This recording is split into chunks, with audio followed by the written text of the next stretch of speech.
نقطہ داں، نقطہ فہم، نقطہ بین، نقطہ سنج، نکات سے لبریز اور معنی خیز گفتگو کرنے والی شخصیت، ان سے قبل آپ کے رفیق سفر اور ہمارے انتہائی محترم مقام پیر سید مختار احمد شاہ صاحب دامت برکاتکم العالیہ آپ ناظرین پڑھیں گے اور پھر انشاءاللہ ایک باری محبت نال درود شریف صلی اللہ علیہ یا رسول اللہ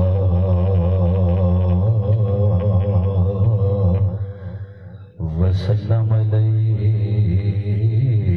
یا حبیب اللہ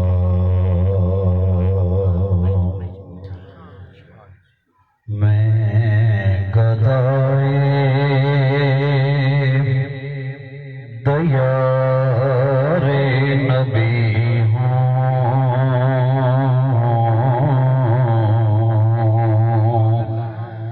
پوچھئے میرے دامن میں کیا ہے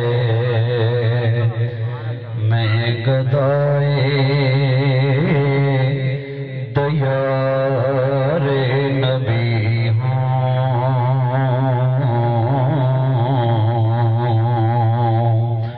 پوچھئے میرے دامن میں کیا ہے مجھ کو نسبت ہے آل نبی سے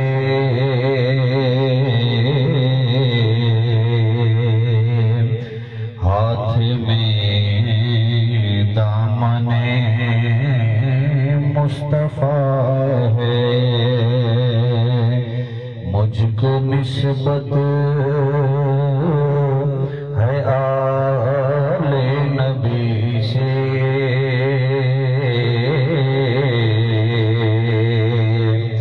ہاتھ میں دامن مصطفیٰ ہے قدسیوں سے فلک نے جو پوچھا کہ کیوں زمین آج دلہن بنی ہے قدسیوں سے فلک نے جو پوچھا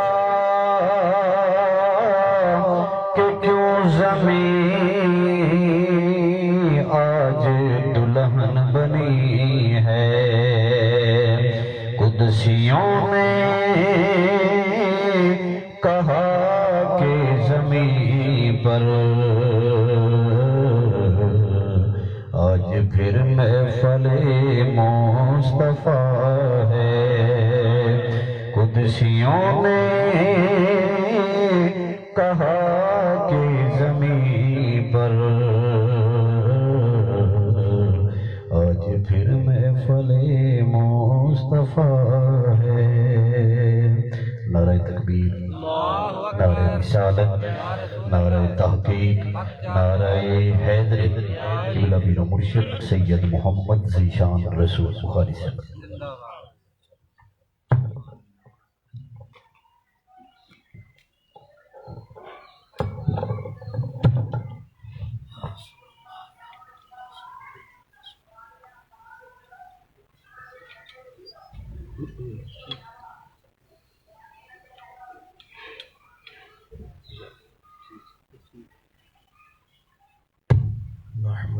سبحان اللہ ونصلي ونسلم على سيدنا حبيبنا وشفينا مولانا وملجأنا ومأوانا محمد رسوله النبي الكريم الأمين المكين الحنين الرؤوف الرحيم سبحان اللہ وعلى آله الطيبين الطاهرين وعلى صحبه أجمعين أما بعد فأعوذ بالله من الشيطان الرجيم بسم الله الرحمن الرحيم عبس وتولى أن جاءه الأعمى صدق الله مولانا العظیم۔ محبت اجازت دے تو سبھی احباب خلوص کے ساتھ درود و سلام پڑھیے۔ الصلاۃ والسلام علیک یا رسول اللہ، الصلاۃ والسلام علیک یا حبیب اللہ، الصلاۃ والسلام علیک یا رحمۃ للعالمین وعلی آلک و اصحابک سیدی یا شفیع المذنبین۔ اللہ تبارک و تعالی جل مجدہ العظیم کی حمد و ثنا حضور نبی محترم رسول محتشم رحمت عالم صلی اللہ علیہ وآلہ وبارک وسلم کی ذات بے کس پناہ پر بے شمار نذرانہ ہائے درود و سلام عرض کرنے کے بعد، میرے بھائیوں، اللہ کریم کا شکر ہے جس نے ہماری گردنوں میں نسبت مصطفیٰ کا کلادہ عطا فرمایا۔ صاحب خانہ میرے بڑے ہی پیارے احباب ہدیہ تبریک کے مستحق ہیں، جنہوں نے اللہ کی عطا کردہ توفیق سے ماہ ربیع النور شریف میں ذکر خیر کی یہ بزم منعقد فرمائی۔ اللہ کریم اہتمام کرنے والے اور شرکت کرنے والے تمام دوستوں کی توفیقات خیر میں مزید اضافہ فرمائے۔ اختصار کے ساتھ کچھ گزارشات آپ کی خدمت میں پیش کر کے میں اپنی بات کو سمیٹ دوں گا۔ یہ سورہ مبارکہ جس کی ابتدائی آیات میں نے خطبے کے اندر تلاوت کی ہیں، یہ حضور کے ایک صحابی جناب عبداللہ ابن ام مکتوم کے متعلق نازل ہوئی۔ سبحان اللہ۔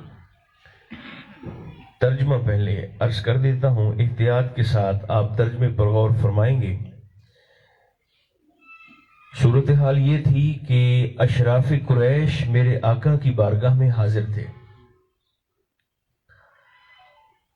اور حضور علیہ السلام بڑی رغبت کے ساتھ اور بڑے شوق کے ساتھ اس مقصد کو ذہن میں رکھ کر ان کو پیغام توحید ارشاد فرما رہے تھے کہ یہ چونکہ قریش کے اشراف ہیں، سرداران قبائل ہیں، اگر ان میں سے کوئی ایک شخص بھی دائرہ ایمان میں داخل ہو گیا تو اس کی وجہ سے سارے کا سارا قبیلہ مشرف با اسلام ہو جائے گا۔ اور یہ حضور علیہ السلام کا جذبہ ہے توحید کے متعلق۔ اگر لوگ آقا کی بات کو تسلیم کر لیتے تھے تو قلب مصطفیٰ مسرور ہو جاتا تھا، اور اگر خدا نخواستہ لوگ انکار کرتے تھے تو حضور علیہ السلام اس قدر مغموم ہوتے کہ بعض دفعہ تو جبریل کو نازل کر کے اللہ کو تسلی دینی پڑتی تھی۔ سبحان اللہ۔ مکہ مکرمہ کی فضائیں آج بھی گواہی دے رہی ہیں۔ سرکار نے مکہ مکرمہ کے چوک میں کھڑے ہو کر حرمین شریفین سے باہر، جہاں آج دوست وہاں پر جو حاضر ہوئے ہیں وہ جانتے ہیں کہ میں کس جگہ کی بات کر رہا ہوں، جہاں آج شاہراہ ابراہیم خلیل پر کبری ہے، پل ہے، اس پل کے پاس جہاں حضرت امیر حمزہ کا گھر تھا، جناب امیر حمزہ کا گھر اسی جگہ پر تھا جہاں آج شاہراہ ابراہیم خلیل پہ پل بنا ہوا ہے، جسے ہم پاکستانی کبوتر چوک کہتے ہیں، اسی روڈ پر آگے کبریز۔ تو وہاں کھڑے ہو کر حضور علیہ السلام ارشاد فرما رہے تھے، اور لوگوں نے انکار کر دیا اور بدبختی کا مظاہرہ کیا۔ حضور کے قلب اطہر کو تکلیف پہنچی تو اللہ کی تسلی دینے کا انداز دیکھیں، جبریل آ گئے۔ حبیب اللہ فرماتا ہے لست علیہم بمسیطر، آپ ان پر ڈنڈا بردار نہیں ہیں، آپ ان کے لیے اپنی طبیعت کو کیوں مغموم کرتے ہیں؟ آپ کا کام ہے صرف بتا دینا، مان لیں گے تو بچ جائیں گے، ورنہ اللہ فرماتا ہے آپ پریشان نہ ہو، انہیں میری بارگاہ میں آنے دیں، پھر یہ جانیں اور میں خدا جانوں۔ آپ اپنی طبیعت پر غم کے اثرات کو نہ آنے دیں۔ تو بعض دفعہ سرکار پریشان ہو جاتے تھے، مگر آج کیا ہوا ہے کہ اشراف قریش سرکار کی بارگاہ میں حاضر ہیں اور آقا بڑی محبت سے اور بڑی رغبت سے ان کو توحید کی باتیں بتا رہے ہیں۔ یہ سرکار کے صحابی ہیں، عبداللہ ابن ام مکتوم، نابینا تھے، بصیرت تھی، بصارت نہیں تھی، سبحان اللہ، دیکھ نہیں سکتے تھے۔ تو اب انہیں تو نہیں پتا کہ اندر ماحول کیا ہے اور اندر کس قدر حساسیت ہے اور حضور علیہ السلام کی اس میٹنگ کا حال کیا ہے۔ تو یہ اسی طرح جس طرح روٹین میں آتے تھے معمول کے مطابق، تو حضور علیہ السلام کی بارگاہ میں سلام بھی پیش کرتے آ رہے ہیں اور گفتگو بھی کرتے آ رہے ہیں۔ اچھا، اب ذرا اس کو سمجھنے کے لیے ہمیں آقا کا انداز سمجھنا ضروری ہے۔ آقا کلام ادھر فرما رہے ہیں لوگوں سے، اور یوں سمجھیں کہ سرکار عبداللہ ادھر سے آ رہے ہیں، انہیں نہیں پتا کہ معاملہ کیا ہے۔ آپ نے ادھر سے آوازیں بلند ہیں، حضور آپ پر سلام بھی ہو، حضور یہ معاملہ یہ معاملہ۔ اچانک میرے کریم کا لہجہ بدلا، زبان پاک سے کچھ نہیں فرمایا۔ آباسا، حضور سیدی اعلیٰ حضرت فرماتے ہیں کہ محبوب ترش رو ہو گئے۔ آباسا، سرکار نے اسے کر کے دیکھا تو چہرہ پاک پر ترش روئی کے اثرات آئے۔ وَتَوَلَّا، اور آقا نے ان سے اپنی نگاہ کرم کو ایسے پھیر لیا۔ اللہ اکبر، ترش رو ہو کر حضور نے نگاہ کرم کو پھیر لیا۔ یہ انداز حضور نے پہلے اختیار کیا اور اس انداز کو قرآن کی شکل دے کر اللہ نے جبریل کے ذریعے اسی وقت نازل فرما دیا۔ سبحان اللہ، کلام کر رہے ہیں، عبداللہ آ رہے ہیں، بس حضور نے اسے دیکھا ہے، چہرہ پاک پر ترش روئی کے اثرات نمودار ہوئے اور حضور نے چہرہ پھیر لیا۔ اللہ نے وہ انداز اور وہ لہجہ قرآن کی آیت بنا کر نازل کر دیا۔ سبحان اللہ، دیکھیں، ہر شخص کی اپنی اپنی اینک ہوتی ہے دیکھنے کی۔ آج بھی کچھ لوگ کہتے ہیں کہ اس آیت میں، اس صورت میں اللہ نے اپنے حبیب کو خدا پناہ ڈانٹا ہے، اللہ اکبر، سرزنش کی ہے، پکڑ کی ہے۔ ایک اینک یہ بھی ہے دیکھنے کی۔ حضور پیر جماعت علی شاہ صاحب رحمۃ اللہ تعالی علیہ، آپ نے فرمایا بدبختو ڈانٹا نہیں ہے، مجھ سے پوچھو تو شفاعت مصطفیٰ کی سب سے بڑی دلیل ہی یہی صورت ہے۔ ڈانٹنا کس کو کہتے ہیں؟ ڈانٹا نہیں ہے، آقا کی شفاعت کی سب سے بڑی دلیل وہ یہی سورہ مبارک ہے۔ تو شاگرد تھے جو مرید تھے، ان کا اشتیاق بڑھا، چونکہ یکسر مختلف موقف سامنے آیا۔ ایک طبقہ کہتا ہے کہ ڈانٹا ہے، پکڑا ہے، سرزنش کی ہے، اور آپ فرماتے ہیں کہ سرکار کی شفاعت کی سب سے بڑی دلیل یہی ہے۔ تو آپ فرمانے لگے کہ جب قیامت کے دن فیصلہ ہو جائے گا نا کہ یہ جنتی ہیں اور یہ جہنمی ہیں، تو حضور علیہ السلام اس وقت پیر جماعت علی شاہ صاحب فرماتے ہیں، رب کریم کی بارگاہ میں عرض کریں گے، مولا میں نے دنیا میں ایک بندے سے چہرہ پھیرا تھا، تو نے پوری صورت نازل کر دی تھی۔ میں چپ اس لیے ہوں کہ تھوڑی سی آپ مہربانی کرتے ہیں۔ ایک شخص سے میں نے، تیرے ایک بندے سے مولا میں نے کچھ وقت کے لیے، وہ بھی تیری توحید کا پیغام دے رہا تھا، پیغام توحید دے رہا تھا، ایک شخص سے میں نے چہرہ پھیرا تو میرے کریم اللہ تو نے پوری صورت کو نازل فرما دیا۔ آج تیرے لاکھوں لوگ جہنم میں جلنے والے ہیں، تیری رحمت اتنوں سے منہ کیسے موڑ سکتی ہے؟ مجھے اس نے شفاعت دے تاکہ میں انہیں سفارش کر کے جنت کا مالک بناؤں۔ تو پیر جماعت علی شاہ صاحب فرماتے ہیں یہ شفاعت مصطفیٰ کی سب سے بڑی دلیل ہے۔ اب یہ بھی یہ کہنا کہ سرکار فاروق اعظم رضی اللہ تعالیٰ عنہ نے ایک منافق امام مسجد کو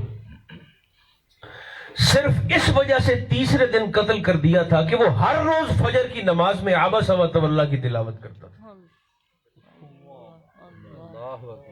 پتہ نہیں آپ نے اب دھیان فرمایا بھی ہے کہ نہیں کیا؟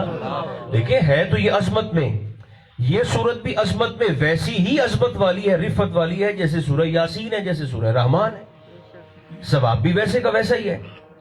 مگر اذان اچھا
علامہ راضی نے رحمۃ اللہ تعالی علیہ اسی صورت کے ضمن میں ایک بات لکھی ہے جو میری آج کی گفتگو ہے، جو بات میں آپ کو عرض کرنا چاہتا ہوں وہ یہ ہے، آپ فرماتے ہیں کہ غور طلب بات یہ ہے سرکار نے زبان پاک سے کچھ نہیں فرمایا تھا، سبحان اللہ، الفاظ نہیں تھے، آقا کا لہجہ ایسا ہوا، انداز، کہ اللہ کریم نے اس صورت کو نازل فرما دیا۔ علامہ راضی فرماتے ہیں بعض دفعہ ایسے بھی ہوتا ہے کہ لہجے لفظوں سے بھی زیادہ اثر رکھتے ہیں۔ سبحان اللہ، بے شک، اس پر آپ تھوڑا سی مہربانی فرمائیں، غور کریں۔ لہجہ لفظوں سے بھی بعض دفعہ زیادہ اثر رکھتا ہے۔ یہ تو ہم نے ایسے ایک طرح سے اپنا سلسلہ بنایا ہوا ہے نا کہ دیکھیں جی ہم حق بات کرنے والے ہیں، ہم سچی بات کرنے والے ہیں۔ میں نے کہا حق بات کرنا اور ہوتا ہے، اور اس حق بات کی چھتری کے نیچے کسی کے دل کو اور طبیعت کو چھلنی کر دینا یہ اور ہوتا ہے۔ حق بات کا مطلب یہ تو نہیں ہے کہ آپ تلخی کے تیر چلا دیں اور آپ زبان کی اور لفظوں کے نشتر چلا کے اگلے کی طبیعت کو ہی زخمی کر دیں، نہیں، صرف لہجے بدلے تھے۔ اور لہجہ ایک ایسی چیز ہے کہ جو جسے الف بے بھی نہیں نہ آتی، لہجہ اس کو بھی سمجھ میں آتا ہے۔ حتیٰ کہ ہمارا یہ چھوٹا سا بچہ جو بالکل 1 سال کا جو دودھ پینے والا ہو، 1.5 سال 2 سال کا، آپ بھی اگر تھوڑا سا اس کے سامنے جا کر، اب وہ لفظوں کو تو نہیں جانتا، حرفوں کو بھی نہیں جانتا، آپ اس بچے کے سامنے جا کر اگر محبت سے مسکراتے چہرے کے ساتھ کھڑے ہو جائیں، اس کے سر پہ پیار سے ہاتھ رکھ دیں، رخسار پہ ایسے کر دیں، تو وہ صرف آپ کے میٹھے لہجے کو دیکھ کر محسوس کر کے مسکرانے لگ جاتا ہے، 1.5 سال کا بچہ۔ اور اگر آپ اسی طرح جلال والے چہرے کے ساتھ جا کر اس کے سامنے کھڑے ہو جائیں اور اس کی طبیعت کے خلاف کچھ ایسا کر دیں، بولے بغیر رکھ دینا، شکریہ، تو وہ آپ کے الفاظ کو تو چونکہ نہیں جانتا، تو لہجے کی تلخی دیکھ کر نا وہ بیچارہ رونے لگ جاتا ہے۔ دیکھیں یہ محافل میں گزارش کیا کرتا ہوں، یہ رسم نہیں ہوتی، اس پر ہمیں غور کرنے کی ضرورت ہے۔ اور میں بڑی تکلیف کے ساتھ یہ بات عرض کروں گا کہ ہمارے نعت خواں حضرات نے بھی جو ممبر پر بیٹھتے ہیں، انہوں نے بھی، میں نے کل بھی عرض کیا تھا، اپنی عظمت کو نہیں پہچانا۔ حضور کے چچا ہیں حضرت عباس رضی اللہ تعالی عنہ، چونکہ ایک بھاگم بھاگ مچی ہوئی ہے، بھاگم بھاگ، سرکار عباس حضور کے چچا جان ہیں، آپ ایک مرتبہ سرکار کی بارگاہ میں حاضر ہوئے اور عرض گزار ہوئے، حضور میں نے آپ کی نعت لکھی ہے، میں آپ کو سنا نہ دوں؟ سبحان اللہ، اس کا سادہ سا جواب یہ بھی ہو سکتا تھا کہ ضرور سنائیے، لیکن آقا نے اعزاز کیا دیا، سرکار نے سنا، حضور میں نے آپ کی نعت شریف لکھی ہے، رات بیٹھ کر میں آپ کو سناؤں؟ سرکار نے فرمایا ضرور سنائیں، اللہ آپ کے دانتوں کی مسکراہٹ کو سلامت رکھے۔ سبحان اللہ، سبحان اللہ، ہمارے بھی لوگ ایسے ہوتے ہیں جنہیں بڑی اس بات کی تجسس ہوتا ہے کہ ہمیں دلیل دیں کہ یہ جائز ہے کہ ناجائز ہے، تو میں نے کہا اس میں ہوتا کیا ہے، ہم کیا بیٹھے یہاں کر رہے ہیں؟ تلاوت ہوئی ہے، پھر نعت شریف ہوئی ہے، پھر خطاب ہوا ہے، پھر صلاۃ و سلام ہے، پھر دعا ہے، پھر لنگر ہے، ان 6-7 چیزوں میں سے حرام کون سی چیز ہے؟ بے شک، تلاوت کو آپ نے جسارت کر کے حرام کہا ہے، خدا بنا، یا نعت کو آپ نے کہا، یا خطاب کو آپ نے کہا، یا درود و سلام کو، یا دعا کو، یا لنگر کو، کس چیز کو آپ نے ناجائز سمجھا ہے؟ ہاں اگر اس میں خرافات ہوتی ہیں تو اس کا کوئی تعلق نہیں ہے، نہ حضور کی شریعت سے، نہ ہی تعلیمات اہل سنت سے۔ بہرحال جو بات میں آپ کو عرض کرنا چاہتا ہوں وہ یہ ہے، جو حضور قلبی لے کے آتے ہیں نا اس طرح کی محفل میں، شاہ ولی اللہ محدث دہلوی فرماتے ہیں میں مکہ مکرمہ میں شریک ہوا ایک محفل میلاد میں، تو جیسے ہی میں اندر داخل ہوا میں نے دیکھا کہ زمین سے آسمان تک نور ہی نور بلند، تو کیا تھا، وہ کھری نیت لے کر آتے تھے اپنے مولا کی بارگاہ میں، اپنے محبوب کی بارگاہ میں، کھری خالص نیت لے کر آتے۔ لہجے لفظوں سے زیادہ، وہ کسی دانشور کا بڑا خوبصورت قول ہے، اس نے کہا پرندے اپنے پنجوں کی وجہ سے جال میں پھنستے ہیں اور انسان اپنی زبان کی وجہ سے پھنستا ہے، زبان کی وجہ سے۔ ایک بات مولانا روم، مولانا اس کو بند کر دے بس، اب تو ہو گیا، مولانا روم نے مثنوی شریف میں نا، آپ نے آدھی محفل کو ڈرا دی ہے، مثنوی شریف میں مولانا روم جو علامہ اقبال کے روحانی شیخ ہیں، میرے اور آپ کے اقبال فرماتے ہیں اقبال کبھی اقبال نہ بنتا اگر میرے پیر رومی نہ ہوتے تو۔ سبحان اللہ، ایک بار تو یارو سارے زور سے کہو نا۔ فرماتے ہیں یہ رومی کی نگاہ کا فیض ہے جس نے محمد اقبال کو علامہ اقبال اور حکیم الامت بنا دیا، اور 1 کروڑ مرتبہ سرکار کی ذات پاک پر درود و سلام پڑھنے کا فیض ہے۔ سبحان اللہ، سبحان اللہ، بہت برکت ہے۔ ایک سے ہوندی ہے ہائی صاحب جگ ورتی تے ایک ہوندی ہے ہڈ ورتی۔ جگ ورتی ہو رہے تے ہڈ ورتی ہو رہے۔ یہ درود شریف تو ایسی چیز ہے جو یوں سمجھیں کہ ہڈ ورتی ہے۔ بے شک بے شک یہ سامنے پڑا اس کا رزلٹ 1 منٹ سے پہلے بے شک، درود و سلام کا، چونکہ مقبول عبادت ہے، اس نے قبول ہونا ہی ہونا ہوتا ہے۔ اللہ گندے چہروں کو نہیں دیکھتا، زبان سے نکلنے والی اپنے محبوب کے متعلق دعا کو دیکھ کر اس چہرے کو بھی قبول فرما لیتا۔ سبحان اللہ، یہ فیض ہے سرکار کی ذات پاک پر درود و سلام پڑھنے کا۔ 2 ہی تو ہماری پہچانیں ہیں، ایک تلاوت قرآن سے محبت اور ایک مصطفیٰ پر درود و سلام سے محبت۔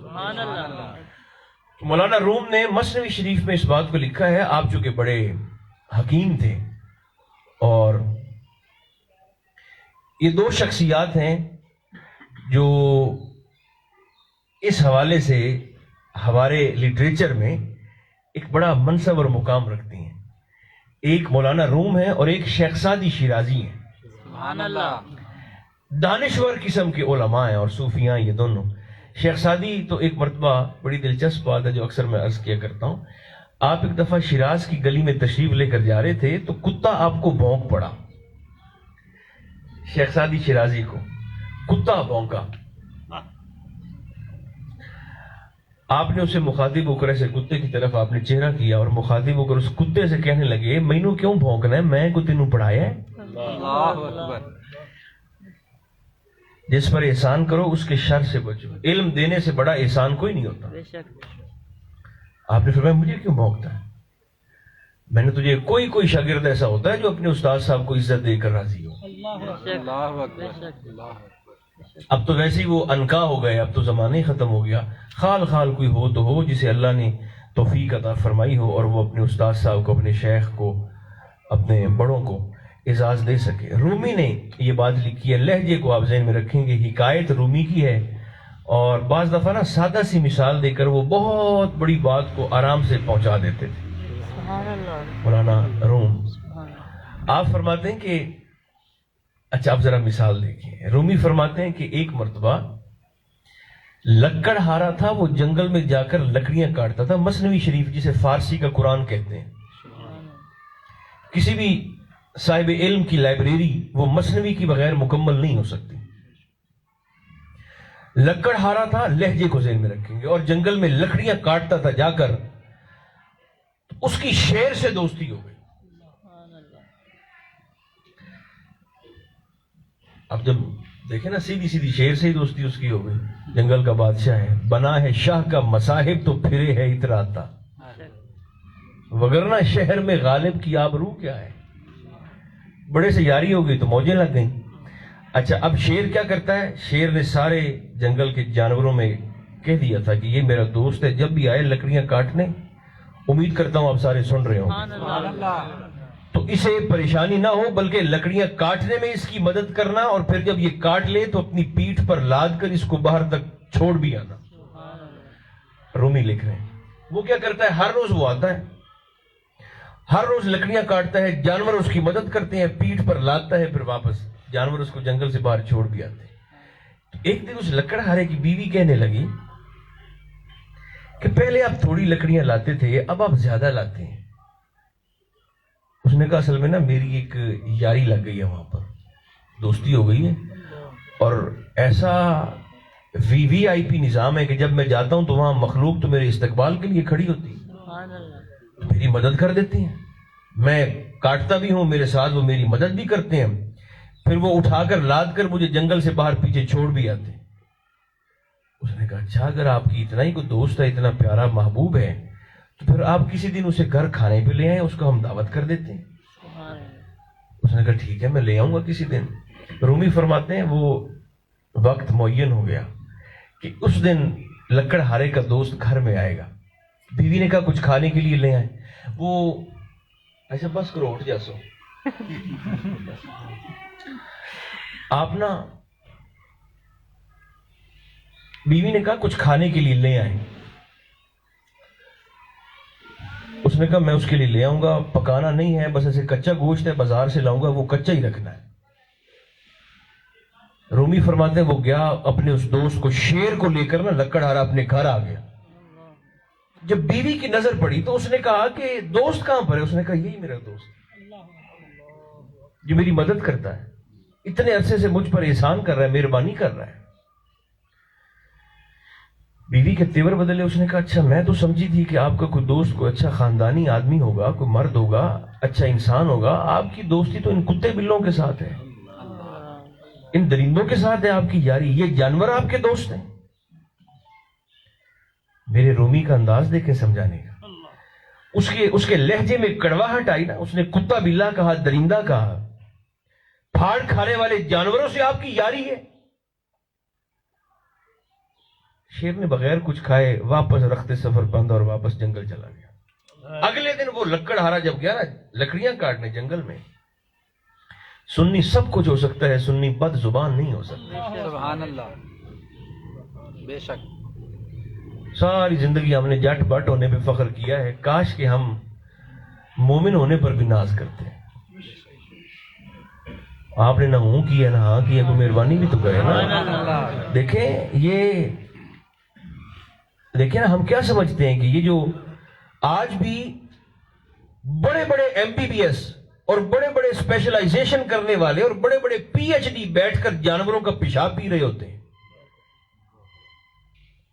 اپنے ہاتھ سے بت بنا کر اپنے ہاتھ سے اس کی ناک بنائی ہے, آنکھیں بنائی ہیں, کان اگر جھڑ گئے تو پھر کان دوبارہ بنا دیے, اپنے ہاتھ سے جیسا رنگ چاہتے ہیں جیسا روپ چاہتے ہیں اس بت کو دیکھ کر تو اسی کے سامنے ایسے جھک جاتے ہیں. کتنی عقل بند ہے ان لوگوں کی, اور کس قدر ان کا دماغ جکڑا ہوا ہے. اللہ کا فضل نہ ہو تو انسان ایسی ہی گمراہیوں کا شکار ہو جاتا ہے. یہ اس کا کرم ہے, یہ اہل ایمان کا اعزاز ہے. میرے آقا نے ایسے انگلی کا اشارہ کر کے بیت اللہ سے مخاطب ہو کر فرمایا تھا کعبۃ اللہ تو بھی بڑی عظمت والا ہے, لیکن میرے مومن کے خون کی عزت اللہ کی بارگاہ میں تیری عزت سے کہیں زیادہ ہے. سبحان اللہ, سبحان اللہ. یہ سرکار نے مجھے اور آپ کو عزت دی ہے آقا کی غلامی میں آنے کے بعد. اگلے دن وہ لکڑہارا پہنچا, جلدی سے قبول فرمائے تو بڑا شرمندہ تھا. اس نے جا کر معافی بھی مانگی, معذرت بھی کی. شیر نے کہا نہیں, تو اسی طرح سے آئے گا, لکڑیاں کاٹے گا, میرے جانور تیری مدد بھی کریں گے. آتا رہا کرتا رہا 6 مہینے گزر گئے. 6 مہینے کے بعد نا ایک دن شیر نے اسے کہا کہ یہ ذرا تیرا کلاڑا جو تو نے پکڑا ہوا ہے نا, اسے زور سے میری پیٹھ پہ مار کے نا زخم لگاؤ. اگر لہجہ آپ کے ذہن میں ہو تو کلہاڑی سے زخم لگاؤ. شیر نے کہا آپ اتنی مہربانی کر رہے ہیں اتنے عرصے سے. لکڑہارے نے کہا میں آپ کی پیٹھ پر زخم کیسے لگا سکتا ہوں؟ شیر نے کہا تیری مہربانی ہے, لگا دے پیٹھ پر. میں جنگل کا بادشاہ ہوں تو لگا دے, میں آرام سے کہہ رہا ہوں. اچھا, اس نے کلہاڑی پکڑی اور پیٹھ پر زخم لگایا. اس نے کہا ٹھیک ہے جاؤ اپنا نظام چلاؤ, کاٹو. عرصہ دراز گزر گیا. ایک دن وہ لکڑہارا آیا تو شیر نے اسے کہا کہ ذرا وہ میری پیٹھ پر دیکھو نا, کوئی نشان تمہیں زخم کا نظر آتا ہے؟ اس نے ایسے بالوں کو ہٹا کر شیر کی پیٹھ پہ سے ہاتھ پھیرا تو وہ حیران ہوا. اس نے کہا جی یہاں تو زخم کا نشان تک نہیں ہے, نشان تک نظر نہیں آ رہا جہاں کلاڑی سے اتنا گہرا زخم میں نے لگایا تھا. شیر نے کہا زخم کا نشان ختم ہو گیا؟ اس نے کہا جی ختم ہو گیا. اب سنیں, کہنے والا شیر ہے مگر پیچھے قلم رومی کا چل رہا ہے. اور آپ نے کتنی بڑی بات سمجھائی. آپ فرماتے ہیں اس شیر نے کہا تو نے کلہاڑی کے ساتھ میری پیٹھ پر جو زخم لگایا تھا وہ تو 2-4 مہینے میں مندمل ہو گیا, بھر گیا, مگر وہ کہنے لگا تیری بیوی نے مجھے وہ کتا بلا اور درندہ کہہ کر جو میرے دل پر میری روح پر زخم لگایا تھا وہ آج بھی تازے کا تازہ ہے. اللہ اکبر, اللہ اکبر. اللہ اکبر. جراحت السنان لہا التیام ولا یلتام ما جرح اللسان. فرمایا جو تلوار کے زخم ہوتے ہیں نا جسم پر وہ تو بھر جاتے ہیں، مگر زبان کا لگایا ہوا زخم جو انسان کی طبیعت پر، انسان کی روح پر، انسان کے دل پہ لگتا ہے وہ نہیں بھرتا. یہ جتنے لوگ ہم دیکھتے ہیں، اللہ سب کو اپنی امان میں رکھے، شوگر کے، بلڈ پریشر کے، ہارٹ کے مریض ہوئے پھرتے ہیں، یہ لہجوں کے مارے ہوئے ہوتے ہیں. شوگر میٹھا کھانے سے نہیں ہوتی، تکلیف سے، فکر سے ہو جاتی ہے. یہ لہجوں کے مارے ہوئے ہیں. اگر جیسے جسم پر زخم لگ جائے تو ہم دیکھ سکتے ہیں، اگر روح کے زخم بھی ہم دیکھ سکتے ہوتے تو ہمیں روحیں زخمی نظر آتی.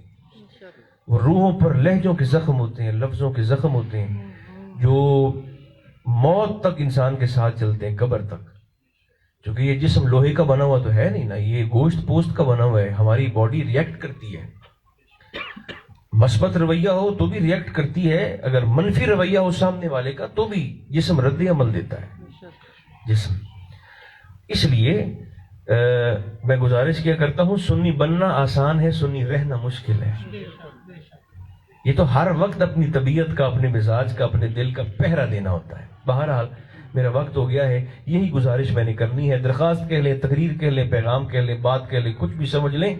ایک ہمارے رویے حضور کی سیرت کے تابع ہوں، اور دوسرا جیسا میں ہمیشہ ہر جلسے میں گزارش کیا کرتا ہوں، بہترین مصروفیت سرکار کی ذات پاک پر درود و سلام پڑھنا ہے. جناب علی مرتضیٰ فرماتے ہیں اللہ آپ کی اس فرمان کی برکت سے ہمارے شوق میں اضافہ فرمائے. علی فرماتے ہیں کہ کسی بدصورت بچے کو بھی مسلسل درود پڑھا دیا جائے، اللہ اسے خوبصورت فرما دیتا ہے. وضو ہو تو بڑی اچھی بات ہے.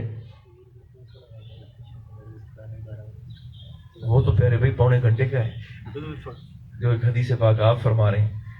آج اتنی قبول فرما لیں اگر آسانی سے ہو تو، کیونکہ پھر آگے جانا بھی ہے، 1 بج گئے ہیں. تو وضو ہو تو اچھا ہے، وضو نہ بھی ہو تو بھی اللہ فرماتا ہے بغیر وضو بھی میرے حبیب کی ذات پاک پر درود و سلام پڑھنا تیرا کام ہے، قبول نہ کرو مجھے محمد کا خدا نہ کہے صلی اللہ علیہ وسلم.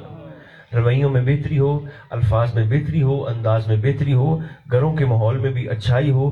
میرا اللہ ہمیں توفیق عطا فرمائے. صلی اللہ تعالی علی خیر خلقہ محمد و آلہ و اصحابہ اجمعین برحمتک یا ارحم